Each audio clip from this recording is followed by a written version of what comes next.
minutos. Tá bom, eu corto então. Vamos lá. Bom dia, minhas irmãs e meus irmãos. Uma live aqui, ó, com a Alessandra Viegas e a Reset do Senhor na nossa vida. Tua graça é melhor que a vida. Pois é. Então, a gente está no Evangelho de João, capítulo 3. Muito bem. Então, é muito importante notar que esse evangelho, então, não só esse, mas Mateus, Marcos e Lucas, querem dar para nós a sensação de que a gente está vendo a cena, tá? Só que todos os evangelhos, os 4 evangelhos, são escritos pós-morte de Jesus, morte e ressurreição. Portanto, o nome que a gente dá nos estudos bíblico-teológicos é que os evangelhos são pós-pascais. Por que eu estou falando isso já de cara? Porque quando você lê João capítulo 3, que é o nosso texto dessa manhã, e você vai para o... Eu já vou pular, tá? Para você já poder entender de cara. Então, se você está em João capítulo 3 e você vai para o versículo 14, tá? Então, já vou explicar o versículo 14 para a gente ganhar tempo. O versículo 14 vai fazer referência a um acontecimento que aconteceu lá em Números capítulo 21, tá? Principalmente o versículo 9 lá. O que aconteceu lá?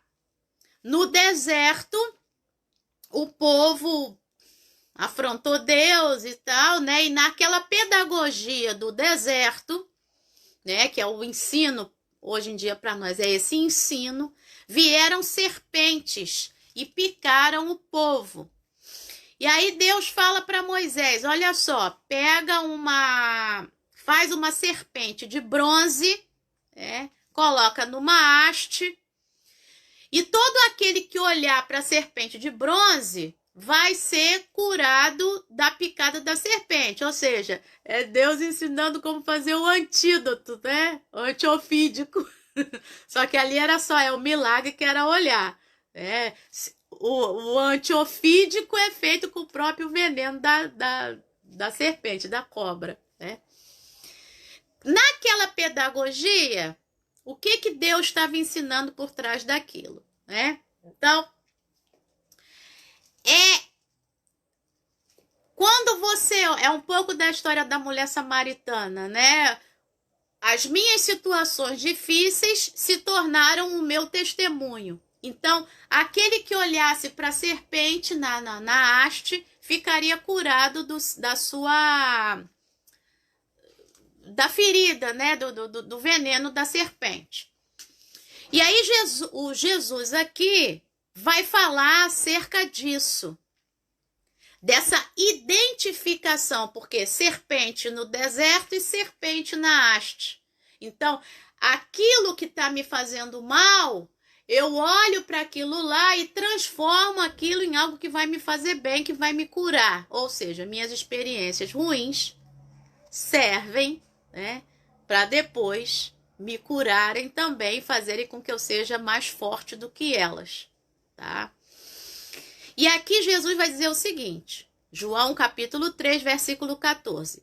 Assim como Moisés levantou a serpente no deserto, assim também é necessário que o Filho do Homem seja levantado, para que todo que nele crê tenha a vida eterna. Muito bem. Então, assim como Deus mandou Moisés levantar uma haste, colocar uma serpente, e ali estava a cura, em cima das chagas estava a cura. Assim o Filho do Homem, que é ele mesmo, vai ser levantado. Como é que Jesus vai ser levantado? Na cruz. Jesus é humano e é divino. Mas na sua humanidade, como a gente falou lá em João capítulo 1, ele veio tabernacular conosco, né? Ele veio habitar entre nós. Então, ele se torna fragilidade, ele se torna carne humana, ele se identifica comigo. Então, esse Jesus identificado comigo, que é homem como eu, que é carne como eu, mas que também é Deus, mas para se identificar comigo, né? E trazer a salvação para mim, se transforma em carne humana, ele vai ser levantado na cruz, vai morrer lá.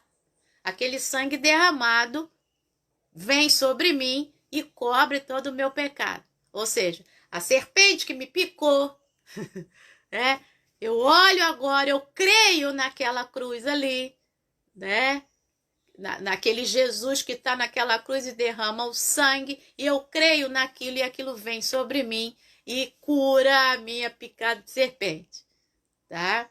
Tentei fazer algo muito complexo, tentei fazer de forma simples, né? Mas acho que deu para entender. Então, preste atenção. Então, o Evangelho de João está falando disso, só que ninguém está sabendo que história é essa de que Jesus está sendo levantado, tá? Essa é a questão. Quando o Evangelho de João está sendo escrito, isso já aconteceu, por isso que é pós-pascal. A gente entende isso. Mas se eu faço um exercício, né, de interpretação, exercício hermenêutico, de estar na cena, eu estaria igual quem está olhando, não estou entendendo nada que ele está falando. Que história é essa que vai ser levantado? Como? O que vai ser levantado? Tá? Então, alguns textos, a gente precisa trazer esclarecimento, né, para beba água e lembra da récede de Deus. Essa bondade de Deus, né, que fez com que Jesus viesse, se esvaziasse da sua divindade, como diz lá em Filipenses capítulo 2, versículo 5 até o versículo 9, ele se esvazia da divindade, ele se torna carne humana, se identifica comigo, né, e paga com a morte que seria minha, né? O meu pecado é pago por ele, né? Na dinâmica do sacrifício, né? É sacrificado por mim. Né? 1 aos Coríntios, capítulo 5, versículo 7. Cristo, nossa Páscoa, foi sacrificado por nós. Né? Então, entendemos o versículo 14, tá? 14 e 15. Então, assim como Moisés levantou a serpente no deserto, assim também é necessário que o Filho do Homem seja levantado. Por que o Evangelho está dizendo seja levantado, mas ele foi escrito muito depois do que Jesus é levantado? Exatamente pelo que eu já falei. Para quem lê, ter a vivacidade desse texto. Né? Esse texto é vivo, esse texto está me falando nessa hora. Para que eu tenha a impressão de que eu tô ali na cena também, tá? Então ele ainda vai ser levantado, até porque o evangelho vai continuar, tá bom? Então isso é um exercício, a gente chama de exercício hermenêutico, né? Um exercício de interpretação, é o exercício de leitura, tá bom? E aí ele diz, para que todo que nele crê tenha a vida eterna. Isso vai ser repetido, né, no versículo de João 3,16, você sabe disso, tá bom? Então, eu quis começar pelo final, para que a gente possa entender, né? Porque esse é um segundo esclarecimento que Jesus está dando para o Nicodemos, tá bom? Aí agora sim, vamos voltar então para João capítulo 3, versículo 1, e aí a gente vai em diante, né? Acredito que dê tempo sim, eu tento dar uma corridinha, tá? Bom, aí tá colocando aí João 3, do 1 ao 17. Isso, eu li o 14. Expliquei o 14 e o 15. Bem, desculpa, vamos lá então. João capítulo 3, verso 1, vai falar. Havia entre os fariseus, quem eram os fariseus? Os fariseus eram os homens que liam estudavam e interpretavam a Torá. Gênesis, Êxodo, Levítico, Números, Deuteronômio, tá? O Pentateuco, a Torá. E eu já falei para vocês, Torá é ensinamento. Agora, preste atenção numa coisa. Quando Jesus chama alguns fariseus de hipócritas, em outros textos, Jesus está se referindo àqueles fariseus que não eram sinceros, tá? Porque Nicodemos é um fariseu, é um homem sincero, é um mestre em Israel, né? E ele vem trazer, vem conversar com Jesus e chama Jesus de mestre, tá? Nicodemos é mestre, Jesus fala para ele, tu és mestre em Israel.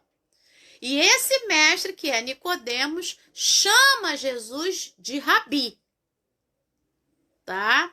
Isso é legal. Já mostra que esse fariseu esse Nicodemos, que é fariseu, é sincero. Porque às vezes a gente tem essa impressão. Todo fariseu não era sincero, era o cara orgulhoso, que batia no peito, como tem lá a parábola lá do fariseu e do publicano, do cobrador de impostos, tá?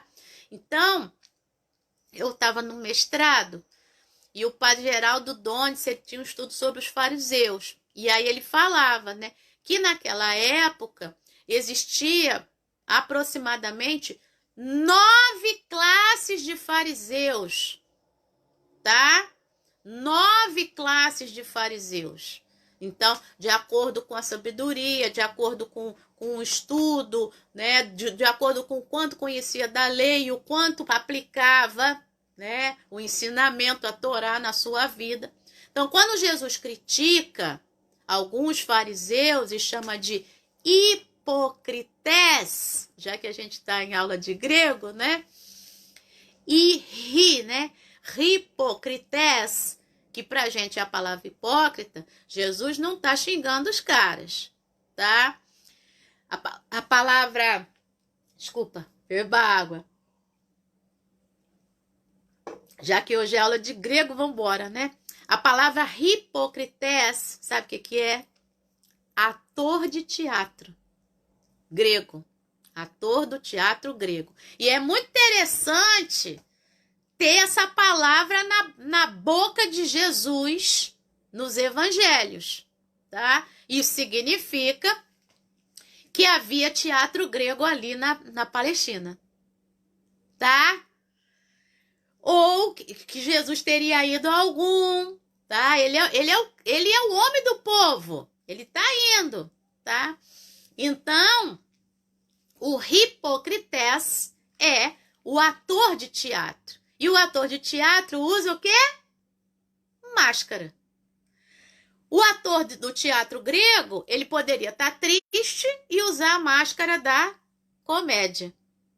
Ou ele poderia estar alegre e usar a máscara da tragédia. A máscara mascara aquilo que está por trás do ator. Então, quando Jesus chama uma determinada classe de fariseus de hipocrités, ele está dizendo, vocês estão como atores de teatro. Vocês mostram uma coisa, mas vocês são outra. Tá? Só que não são todos os fariseus que são desse jeito. Então, desconstrua isso, tá? De que todo fariseu era hipocrités, tá bom? Não era. E Nicodemos é um que não era, tá? Então, vamos lá. João 3:1. Então, havia entre os fariseus um homem chamado Nicodemos. Aula de grego. É interessante, porque Nicodemos não é um nome judeu, tá? Então, provavelmente, o que o evangelista fez quando escreveu João capítulo 3 e deu esse nome para esse homem que vai procurar Jesus? Porque a palavra Nicodemos significa o que ele é. Tá? É a junção do verbo nikao, que é o verbo vencer, né? Nike é vitória. E Nikos, que é o nome grego mais conhecido, tá? Significa vitório ou vitorioso, tá? Se você viu aquele filme Casamento Grego, você viu que todo mundo chamava Nikos. Nikos, Nikos, Nikos, quando ela vai apresentar o noivo para a família. Esse aqui é o Nikos, é o Nikos, é o Nikos, é o Nikos, esse aqui é Nike. Então todo mundo se chama Vitório, Vitório, Vitória, Vitória, né? Aqui no Brasil tem esse costume, né? De muitas crianças, né? E hoje adolescentes. Teve a época da Vitória, né? Vitória pura ou um nome com Vitória. Cecília mesmo, né? É Karen Vitória e Karine Vitória. Né? Se fosse em grego, seria Karen Nike e Karine Nike. Né? Então, Nicodemos, então, é o Nikos, é o vitório ou o vitorioso do demos, do povo, né? Democracia, né? O poder na mão do povo, seria tão bom, né? Então, é isso. Então, Nicodemos significa o vitorioso no meio do povo. E logo depois, tá? Vai dizer um dos principais dos judeus. Então, um dos principais, ou seja, um que está acima, um Nicodemos, um dos principais do povo, tá? Um dos vitoriosos do povo. Ah, eu já falei uma outra live aqui, né? Que Nike, né? Nike, o símbolo, que eu não tenho nenhum tênis aqui agora, nem roupa, mas eu tenho roupa da Nike. A Nike tem aquela, né? Deixa eu fazer assim, né? Que você vê aquela asinha. Então, o que é aquela asinha lá da Nike, né? Aquele símbolo da Nike. Aquela asinha é uma asa estilizada de uma estátua que foi encontrada no mar da Samotrácia, na Grécia. E o nome dessa estátua é Nike, tá? Vitória. Vitória da Samotrácia. Então, você vai depois no Google aí imagens e você vai ver lá a imagem, né, da Vitória da Samotrácia. Nike da Samotrácia. Né? Então, Nike é isso. Nike significa vitória. Nike em inglês, né? Mas em grego é Nike, vitória. Muito bem. Então, já foi grego, conhecimento geral, pronto. Então, o Nicodemos é um dos principais da sinagoga. Quem está lendo isso em grego já entendeu que não é qualquer um que está indo procurar Jesus. E isso é importante. Isso é muito importante. Então, se eu sei grego e eu sei o que significa o nome Nicodemos, eu já entendi que esse não era o nome do homem, né? Mas foi colocado ali para mostrar quem é ele. Tá? Até porque é um nome grego dado a um fariseu, isso está meio... Né? Ele deveria ter outro nome e esse nome foi colocado lá para já identificar de cara qual é a estirpe desse homem que vai procurar Jesus. Tá? Para mostrar que Jesus é maior do que ele, certo? Claro, né? Então, aí agora você já entendeu o desenrolar da conversa toda. Tá? Então, a provocação já começou no versículo 1. Tá bom? O nome desse fariseu é Nicodemos, um dos principais dos judeus. Este, João 3, verso 2, de noite, foi até Jesus. Aí já tem o contraste aqui. Pô, se o cara se é um Nicodemos, se é o cara, por que ele foi à noite? Porque ele não quer ser visto, não tem outra explicação, tá? Ele não quer ser visto conversando com Jesus, né? Ele é o principal, ele é um dos mestres, né? E existe toda uma problemática. Se você for em João capítulo 9, você vai ver essa problemática do cego de nascença que foi curado e os pais dele, por medo de serem expulsos da sinagoga, quando vieram perguntar, mas ele foi curado? Pergunta para ele já tem idade para responder por si mesmo. E os pais ficaram com medo de serem expulsos da sinagoga, lá em João capítulo 9, tá? Bom, e aí então o Nicodemos vai de noite até Jesus e lhe diz, versículo 2 ainda. Olha que interessante. O que o Nicodemos diz? Rabi chamou Jesus de mestre no hebraico. Rabi, sabemos que o Senhor é mestre. Aí eu tive que olhar o texto original, né? Lá tem Rabi e lá tem didáscalos, que é a palavra mestre em grego, né? Da onde vem a nossa didática, né? Então, Rabi, sabemos que o Senhor é mestre. Pleonasmo, né? Mestre, sabemos que o Senhor é mestre. Só que ele chama Jesus de Rabi, como mestre, né? Judeu, reconhece e ainda fala que ele é mestre para todo aquele povo, não só judeus, mas para todos os outros. É isso que ele está falando, tá? O Senhor é mestre vindo da parte de Deus, porque ninguém pode fazer esses sinais que o Senhor faz se Deus não estiver com ele. Caramba! Falou que ele era rabi, falou que ele era, então, mestre para os judeus, falou que ele era didáscalos, mestre para todo mundo, falou que ele é da parte de Deus, e ainda falou que ninguém pode fazer os sinais que ele faz se Deus não estiver com ele. Então, Jesus é portador do ensino e dos sinais que seguem aquele ensino. Se você tá ligado aí, quando tem a grande comissão, lá em Mateus e lá em Marcos, né, faça discípulos, ou indo, prega, né?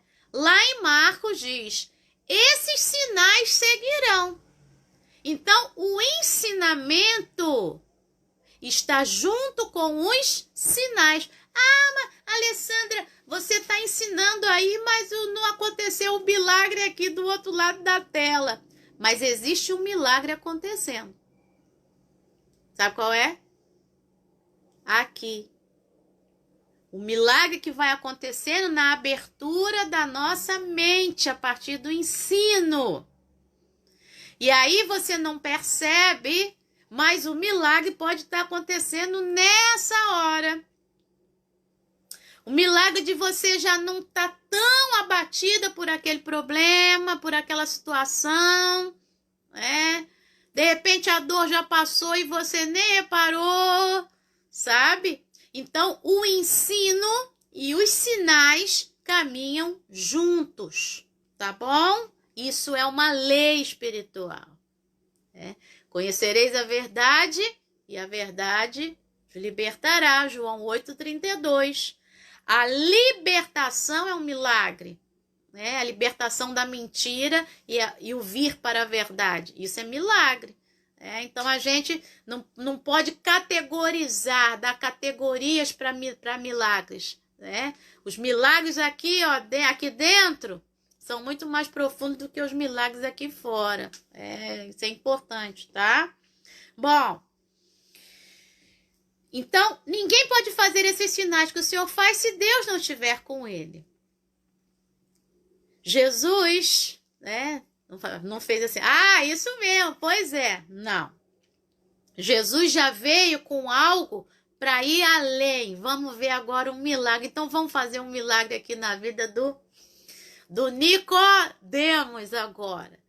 Jesus respondeu, João 3,3. Em verdade, esse em verdade, no original grego é amém, amém, tá? Amém, amém, é muito legal, tá? Então, em verdade, aí você, mas amém não é assim seja? Também, tá? Mas no grego, tá? O amém é assim seja no hebraico, tá? Tem mais esse sentido. No grego, essa expressão em verdade, tá?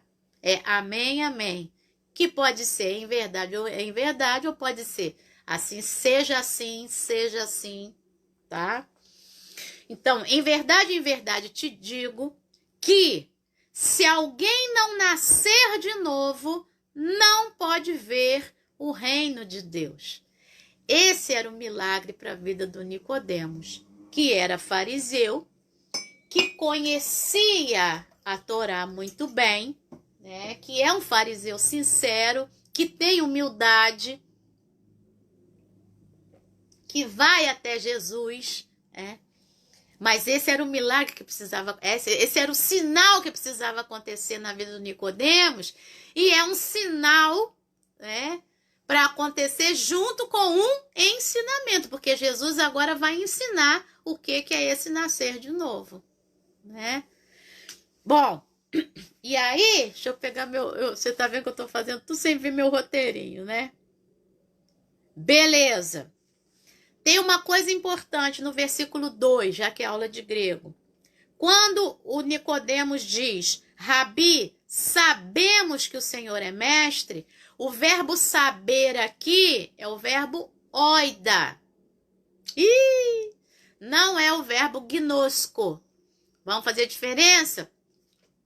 O verbo oida é o verbo grego para conhecer, saber, no sentido de experimentar, de ter a experiência.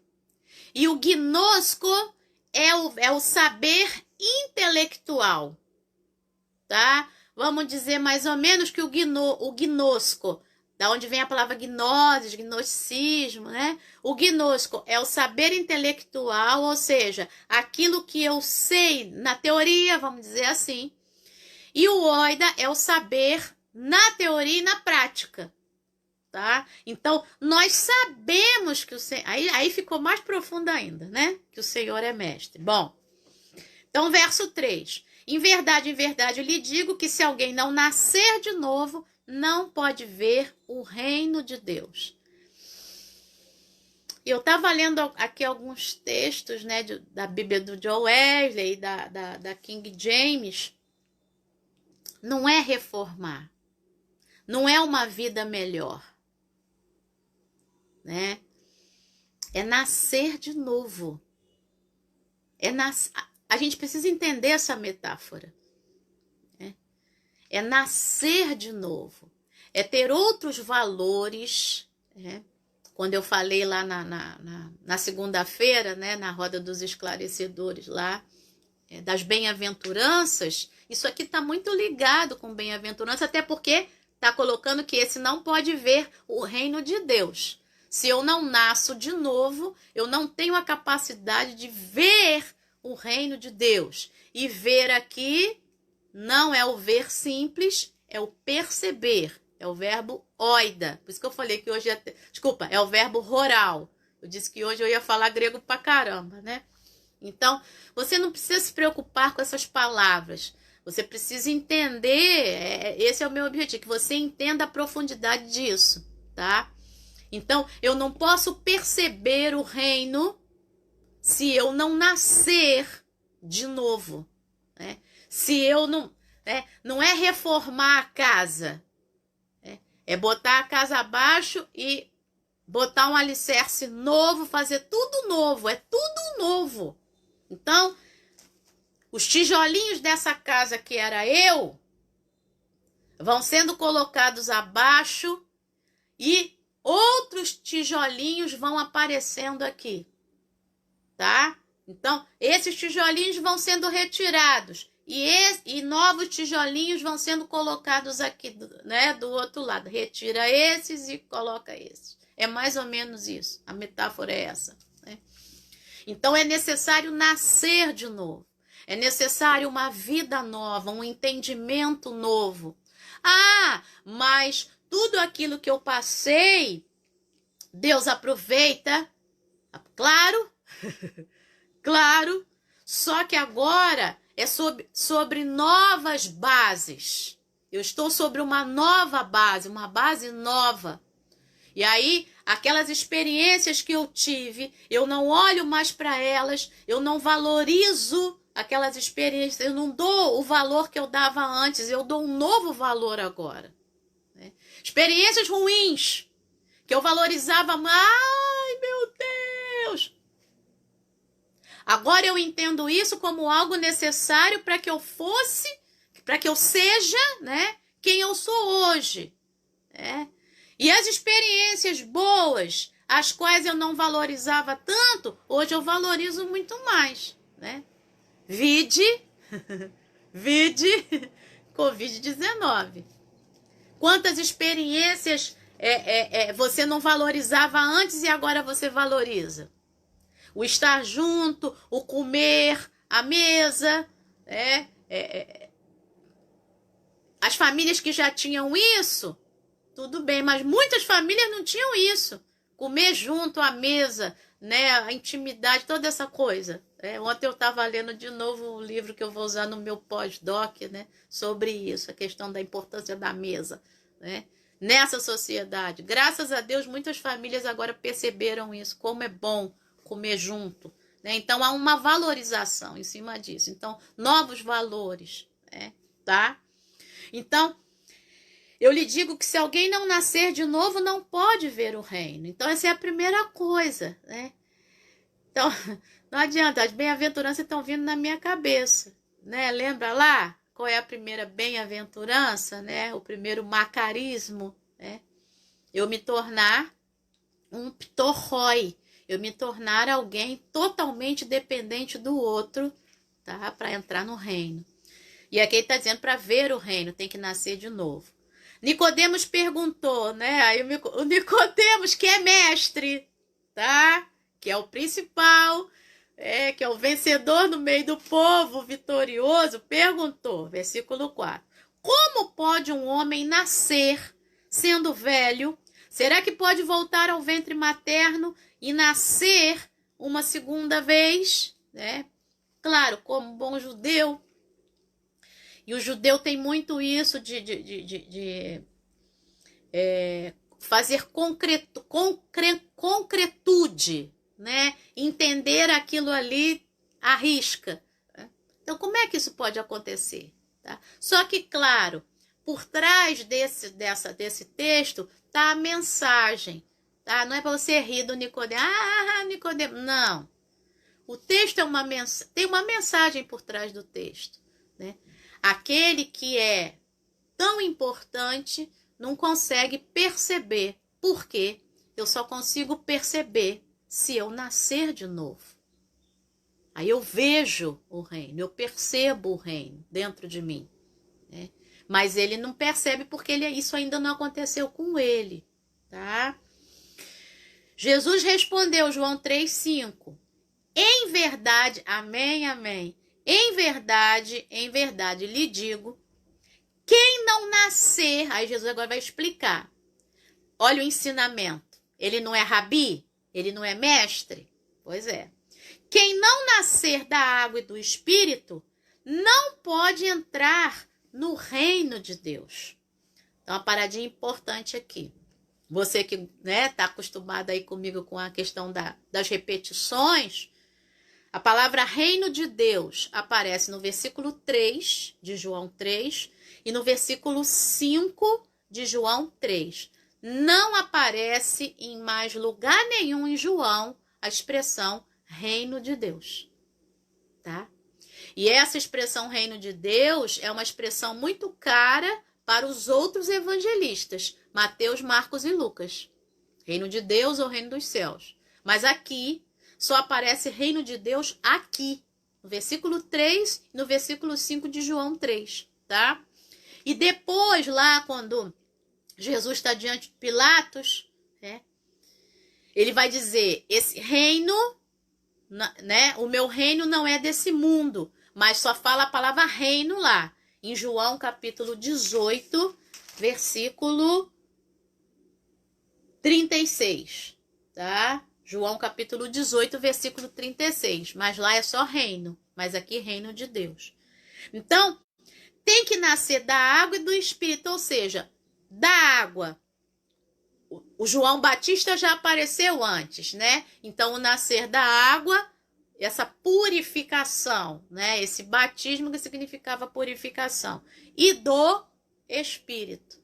Ou seja, é o nascimento espiritual. Né? É a purificação para que esses valores agora mudem, né? E agora eu vou nascer espiritualmente. Então, quem não nascer da água e do Espírito não pode entrar no reino de Deus. Olha que legal. No versículo 3, diz que tem que nascer de novo para ver, perceber o reino. No versículo 5, diz que tá aprofundando. Diz que quem não nascer da água e do Espírito não pode entrar no reino. Volta na bem-aventurança. Mateus capítulo 5, versículo 3. Eu só me ponho diante de Deus, né? Com toda a humildade, entendendo que em tudo eu dependo dele, se eu mudei, se eu nasci de novo, se eu nasci da água e do Espírito, se os meus valores são outros, né? Se o meu espírito é outro, se houve um nascimento espiritual aqui, tá? Se houve uma purificação de tudo aquilo que eu era pela água, né? E um renascimento espiritual. Aí eu consigo entender as bem-aventuranças de Mateus capítulo 5, verso 3 ao verso 12. Tá vendo como é que tá ligado? Eita, tempo que corre. Vamos beber água. Eu só consigo entender a Hesed de Deus se eu nasci de novo. Senão não consigo entender nada. Não dá para entender nada. Desculpa. Deixa eu botar água aqui, gente. Vamos lá. Bom, João 3, verso 6. Jesus vai continuar explicando, ó. E agora, presta atenção em quantas vezes apareceu o verbo nascer, tá? E o particípio aqui, nascido. Ó, nascer. Verso 3, verso 4, 2 vezes. Verso 5, uma vez. Verso 6, que vem agora, nascido, 2 vezes. Verso 7, nascer, uma vez. E verso 8, nascido, tá? Então, é claro que a conversa, o principal da conversa aqui é isso. Esse novo nascimento. Explicar o que é esse nascer de novo. Verso 6, então, João 3, 6. Desculpa. O que é nascido da carne é carne. O que é nascido natural, né? O nascimento natural. O que é nascido da carne é carne. O que é nascido do espírito é espírito. Não fique admirado, verso 7, por eu dizer, vocês precisam nascer de novo. Então, não fique admirado, né? Você precisa nascer de novo. Só que esse nascer não é o nascer da carne, que o Nicodemos entendeu, mas é o nascer do espírito. E Jesus, eu acho isso muito legal. Jesus não ri de ninguém, né? Jesus percebe a dificuldade do outro e vai exatamente naquele ponto e vai explicando, tá? E vai explicando, tá? Bom, então não fique admirado de eu te dizer isso. E aí Jesus vai dizer, o vento, e é legal, sabe por quê? No original grego, vento e espírito é a mesma coisa, é pneuma. Tá? E aqui, o versículo 8 no grego é quase um trocadilho, tá? Traduziu-se para vento para poder entender melhor, né? Nas versões que traduziram do grego. Só que lá é espírito, tá? Mas traduziu-se para vento por quê? Por causa do verbo soprar. Então, por causa do verbo soprar, aí traduziu-se para vento, mas em grego é a mesma palavra, tá? Vento e espírito é a mesma coisa. É o sopro cheio de Deus, né? Lembra que eu já falei isso, tá? E ele diz, João 3,8, o vento sopra onde quer, você ouve o barulho que ele faz, eu tô na Nova Almeida atualizada, tá? Mas não sabe de onde ele vem e nem para onde vai. Assim é todo o que é nascido do Espírito. Então, quem é nascido desse soprar cheio de Deus, tá? Tá vindo é o pitorroi. É o que em tudo depende de Deus. Tá? É o pitorrós, né? Eu tô falando pitorrói é plural, né? O singular, é como tá lá, os pobres, os humildes de espírito, né? Mas no singular é pitorrós.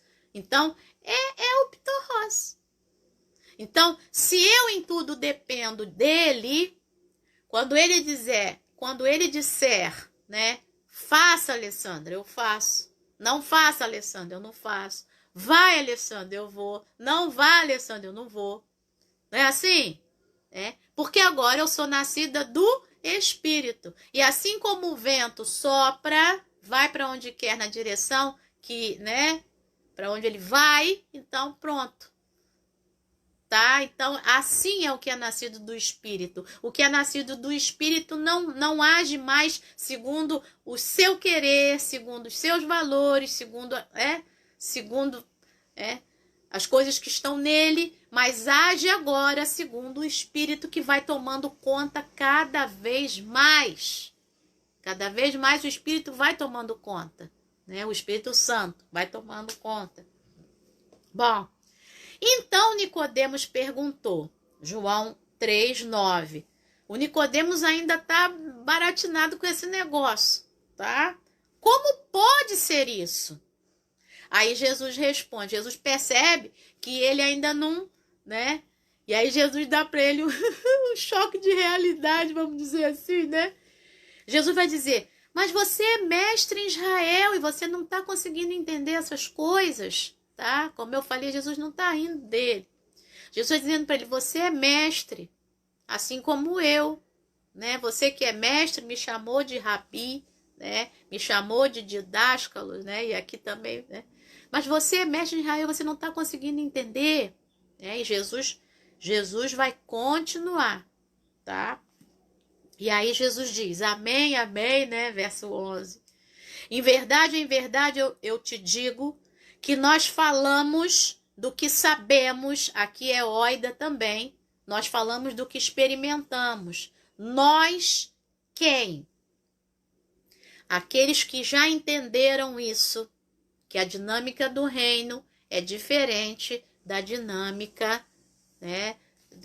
Da carne, vamos dizer assim, mas da dinâmica natural, né? A dinâmica espiritual é diferente da dinâmica natural. E aí Jesus começa a perceber e a fala de Jesus vai ficando agora mais forte, tá? Para que o Nicodemos consiga, né, tomar aquela... E aí Jesus vai dizer, em verdade te digo que nós falamos do que sabemos e damos testemunho do que vimos. Mas vocês não aceitam o nosso testemunho. E aí, eu estava estudando, a King James me levou lá no João 1,12, que a gente já estudou, tá? Então é só você voltar a tua Bíblia um pouquinho. João 1, 11 e 12. João capítulo 1, versículo 11 e versículo 12. Que diz assim, veio para o que era seu, e os seus não o receberam. Mas a todos quantos o receberam, deu-lhes o poder de serem feitos filhos de Deus, a saber, aos que creem no seu nome. Desculpa, beba água. Aos que creem no seu nome. E diz o verso 13, os quais não nasceram do sangue, não nasceram natural, tá? Nem da vontade da carne, nem da vontade do homem, mas de Deus. Então, é como se essa parte do João 3 estivesse ligada lá com o prólogo, tá? desculpa, com João capítulo 1, versículo 11, 12 e 13. Esse nascimento é um nascimento espiritual que não é da vontade da carne, que não é natural, não é da vontade do homem. E como Nicodemos parece insistir em não querer absorver isso, aí Jesus agora pegou mais pesadinho com ele, né? E aí ele diz, vocês não aceitam o nosso testemunho. João 3, 12. Se vocês, aí Jesus dá uma nele, né? No Nicodemos. Se vocês não creem, quando eu falo sobre coisas terrenas, como vocês crerão se eu lhes falar sobre as celestiais? Quais são as coisas terrenas? O nascimento natural. Quais são as coisas celestiais? O nascimento espiritual. É o Espírito que vem sobre nós e que habita em nós e que faz com que a gente, como eu já falei, né, tenha a vida eterna. A vida eterna não é natural, a vida eterna é espiritual. A vida eterna começa aqui, mas me leva para a eternidade, né? E aí é por isso que a dinâmica do reino é completamente diferente dessa dinâmica aqui. Ah, mas eu vivo aqui. Sim, eu vivo aqui. Mas os meus valores são completamente diferentes dos valores que são valorizados aqui, né? Fiz um pleonasmo aí, mas deu para entender. Versículo... Está quase acabando o tempo aí. Versículo 13. Jesus vai dizer, ainda bem que eu já expliquei o 14, né? Jesus vai dizer, ora, ninguém subiu ao céu, a não ser aquele que desceu, o Filho do Homem, que é uma expressão também que é usada em João, mas é usada em Lucas, é mais usada em Lucas, bastante em Lucas. Lucas gosta dessa expressão, Filho do Homem. Ninguém subiu ao céu, a não ser aquele que de lá desceu, o Filho do Homem. Jesus está falando de si mesmo, né? Da sua obra, da sua obra. Agora entenda, por que o versículo 13 está antes do 14? Está falando de céu e está falando daquele que desceu para cá, para trazer o céu para cá. E como é que isso aconteceu? Versículo 14. E assim como Moisés levantou a serpente no deserto, é necessário, você que pegou a live agora, né, precisa ver lá no início quando eu expliquei esse versículo. É necessário que o Filho do Homem seja levantado. O Filho do Homem ser levantado da terra, ele é levantado na cruz. E esse levantar aponta para onde? Esse levantar aponta para onde? Para o céu. Até a gente costuma falar isso, né, que a cruz... Aqui é a dinâmica vertical da cruz, né? A relação com Deus, né? A dinâmica horizontal da cruz, né? A relação entre os homens. Então, esse Jesus é Deus, esse Jesus é homem. Então, esse símbolo é importante, né? Esse símbolo, na verdade, é o símbolo que demonstra isso daí. Os próprios braços abertos, né? Para abraçar, o que significam, né? A dinâmica vertical, né? E a dinâmica horizontal junto. Então, você abre os braços e você abraça, né? Ali está Deus... Ali está o divino e está o humano junto. Às vezes a gente não percebe isso, né? O abraço é algo divino, né? E é algo humano. É o divino no humano, né? Vou parar que você já viu que o meu olho está brilhando, né? Então, vou parar para não chorar. Vamos lá. Bom, vamos até o 16, tá? E o 17 que dá tempo. Que eu já expliquei o 14. Então, essa dinâmica... Ele é levantado e aí aponta para o céu, né? E esse humano apontando para o divino, né? E também você sabe, eu sei, que quando Jesus é levantado e quando Jesus expira, né? Quando Jesus dá o último brado do tetelestai, do está consumado, a obra está consumada, a obra encerrou e vai continuar influenciando todos aqueles, que creem nessa obra. Lá no templo, o véu do templo, que não é coisa, não é filó, tá? É uma coisa bem grossa, se rasga de cima para baixo. Ai, ai. Então a cruz é levantada. A cruz é levantada. E lá no templo, o véu é rasgado. De baixo para cima. São movimentos juntos. Movimentos juntos. Eita, simultâneos. Bom. Então é necessário que o Filho do Homem seja levantado para que todo o que nele crê tenha vida eterna. Aí no verso 16, que é o verso que você sabe de cor e eu sei. Lembrando que no verso 15 ele já falou para que todo que nele crê tenha vida eterna. No verso 16 ele vai dizer, fala junto comigo, vai. Porque Deus amou o mundo de tal maneira que deu o seu Filho único, unigênito, único gerado, para que todo aquele que nele crê não pereça, não sofra, não morra espiritualmente, mas tenha a vida eterna. Vamos lá. Grego. Deus amou. Esse verbo amar, no grego, tem um aspecto verbal que você vai aprender agora aqui comigo rapidinho, já no finalzinho. Tem um aspecto verbal que se chama aoristo, tá? O que é esse aspecto verbal chamado aoristo? Aoristo não é tempo verbal. Aoristo é um aspecto verbal, porque é o verbo puro. E sabe o que é o verbo puro? É um aspecto verbal que não tem delimitação de passado e nem de futuro, tá? É um aoristos, que significa sem tempo determinado, sem tempo que o limite, que o prenda. Ele não é finito, tá? Ele não é finito. Não chega a ser um infinitivo, mas ele não é finito no tempo. E só isso para, na gramática grega, denotar esse amor de Deus. Então, é eternidade, é significado.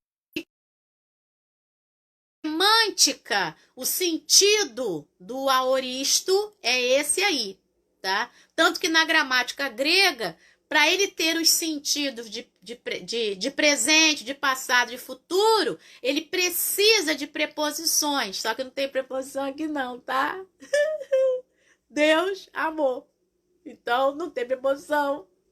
Então, ele tá na sua forma pura, tá bom? Então, Deus amou, ama e vai continuar amando você e eu de tal maneira, tá? Que deu, tá? Deu, aí sim, tá? Doken. Aí o deu tá no perfeito, tá? A obra se consumou e me influencia até hoje, tá? Então, ele deu o seu filho para que eu e você, que nele cremos, não pereçamos, mas tenhamos vida eterna, tá? Então, guarda isso nessa manhã, já agora no finalzinho, E aí ele diz, verso 17... Porque Deus enviou o seu Filho ao mundo, não para que condenasse o mundo, mas para que o mundo fosse salvo por ele, tá? Então, Jesus não quer condenar ninguém, né? Ele quer salvar, né? Aliás, Deus não quer condenar ninguém, mas ele quer salvar através do seu Filho, Jesus Cristo, né? Então, é muito bonito, é uma coisa muito linda, muito linda, muito linda. E aí você leia depois, tá? O versículo 18, 19, 20 e 21, porque vai falar daqui, tá? Eu vou ler o 18, tá? Quem nele crê não é condenado, mas o que não crê já está condenado, porque não crê no nome do unigênito Filho de Deus. A condenação é esta, verso 19. A luz veio ao mundo, mas os homens amaram mais as trevas do que a luz, porque as suas obras eram más. Então é só você voltar também em João capítulo 1, tá? A condenação é essa, amar mais as trevas do que a luz. Você ama treva, eu não gosto de ficar no escuro só para dormir.